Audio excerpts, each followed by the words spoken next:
One of the many things I wish I knew about vlogging was the fact that you got to be willing to shoot a scene just about anywhere in any way possible.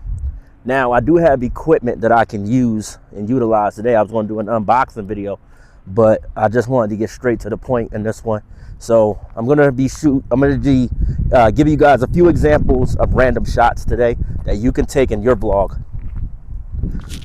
Some people won't get started with vlogging because they think it makes them look silly. They have this little fear in their mind that they create that they can't get started with their video project or, you know, their vlog or their video because they feel awkward. People are staring at them. Let me ask you a question. If you were at your local grocery store, your local retail store, your local sneaker store, and you see somebody set up this big tripod with a mirror camera or a DSLR camera or even a little action camera, aren't you going to be a little bit suspicious? It's just human nature. You know, people are going to look. They're going to stare and they're going to be like, oh, what are you up to? It's just human nature. You just got to push past that fear of, camera shyness and being out and about in the public and just shoot your scene. Just act like it's just you and the camera.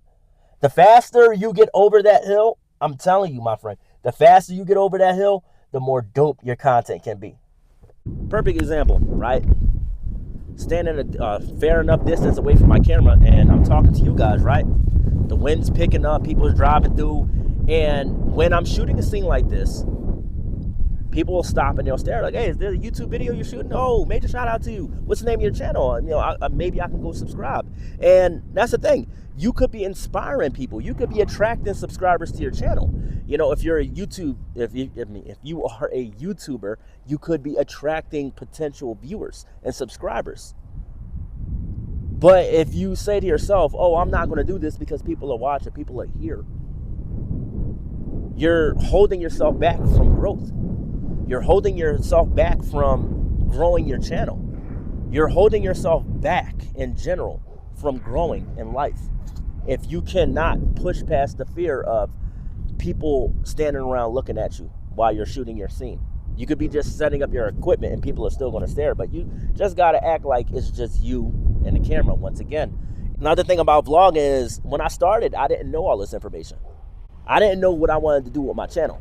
I didn't know if I wanted to do vlogs, if I wanted to do get ready with me videos. I didn't know what I wanted to do. But all I knew, I just wanted to get started. Now, when I was first getting started with this YouTube journey, my channel was about animation reviews and poetry. I had no inkling about vlogs or what they were. One day I was going through my YouTube feed and I found a video and it said downtown New York vlogging.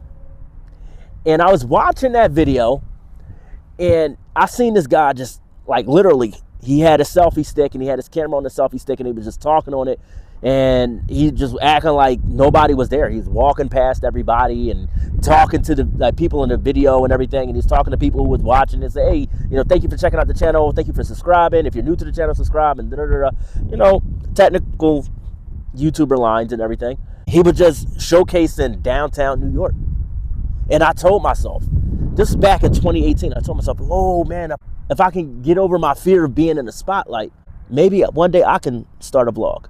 Because I've always been camera shy. I've always been shy in general. By that, I mean just shooting a scene like this, being in a busy street, being in a busy neighborhood.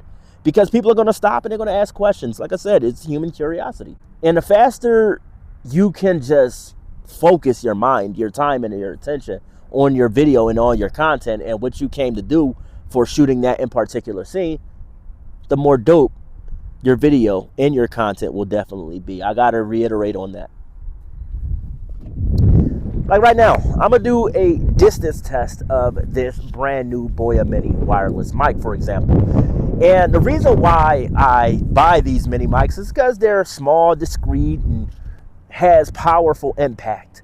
I could be as far away as across the street from you guys, and you guys can hear me clearly, hopefully.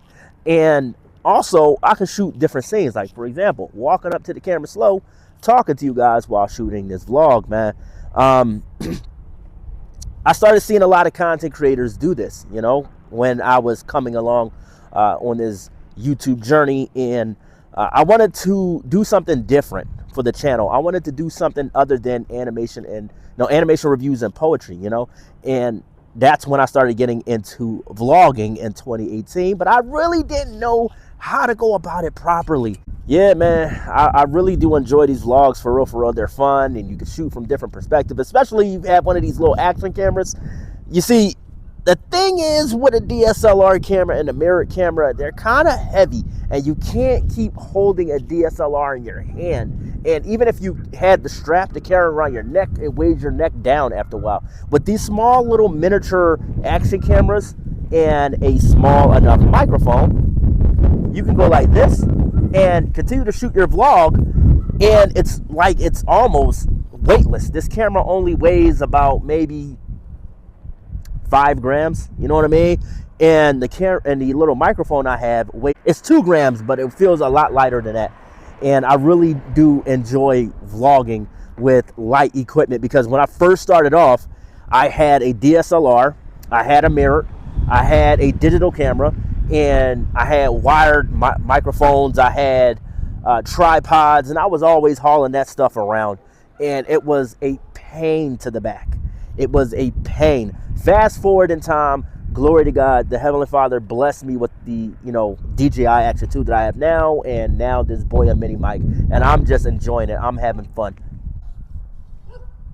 Another thing about vlogging that I know now that I wish I knew when I started was you can set your camera just about anywhere and shoot a scene. I could be like this talking to you guys, like, blah, blah, blah, blah, blah, blah, blah, blah. Talk like I'm having a conversation with a personal friend. I didn't know that when I first started. I really didn't know that feature. I think that when I was first starting off, another reason why I didn't get started with vlogging anyway, I thought I had to have the perfect lighting. You don't need that. I thought I had to have the perfect equipment. There is no perfect equipment. You just got to sound good. Your recording equipment has to sound excellent, yes. But you don't need $1 million. You don't need $1,000. You don't really need $400, $500 worth of equipment to get your video sounding good. Like I said, this Boya mini mic, I have one that came with a Lightning USB and a USB-C setup, and it comes with 2 microphones. And I have a Boya mic setup that only comes with 1 microphone, 1 receiver, and it sounds this good. And I only spent about $45 on this setup, because I got it on Amazon for sale. But I spent about $45 for this setup. And who would have thought that little price range, this little mini mic, made all the difference? And one thing about me and my family, we love to save money. I was even raised that way by my uncles, my grandmother, my mother.